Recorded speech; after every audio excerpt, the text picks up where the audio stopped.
Hi friends, आज मैं आप लोगों के लिए लेकर आई हूँ समरी बैंक इंटरेस्ट रेट।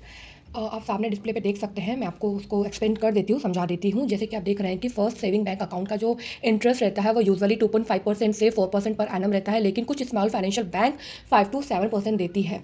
लेकिन एफडी का जो इंटरेस्ट रहता है वो जनरली एफडी रेट जो होती है वो 6 to 7.5% पर एनम होती है। मैंने आपके पहले के वीडियो में बता रखा था ये सब चीज़ें। प्राइवेट बैंक जो होते हैं वो अराउंड 6% देते हैं, स्मॉल फाइनेंशियल बैंक का 7% के आसपास रहता है।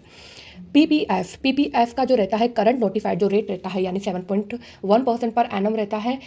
ये जो होता है इसका जो लॉन्ग टर्म एवरेज होता है, अगर आप लंबे टाइम के लिए पीपीएफ अकाउंट खुलवाते हैं लॉन्ग टर्म के लिए तो आपको 7 to 8% आपको इंटरेस्ट मिलेगा। अगर मैं सीनियर सिटीजन की बात करूँ एफडी पर तो उसको इंटरेस्ट मिलता है 0.5% से। यूजुअली 0.5% होता है जो आपकी एफडी रेट होती है नॉर्मली, उससे 0.5% आप ज़्यादा मान लो सीनियर सिटीजन के लिए।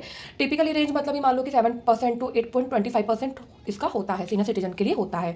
अगर मैं म्यूचुअल फंड की बात करूँ, म्यूचुअल फंड रिटर्न क्या देता है, अगर आप बैंक में एफडी पीपीएफ वगैरह नहीं खुलवाना चाहते हो और आप म्यूचुअल फंड में जाना चाहते हो तो म्यूचुअल फंड में आपको रिटर्न कितना मिलेगा, लेकिन ये वैरी होता रहता है, ये फिक्स नहीं होता है। इक्वली जैसे आप फर्स्ट देख लीजिए, इक्विटी म्यूचुअल फंड्स में आपको 10 to 14% पर एनम मिलेगा।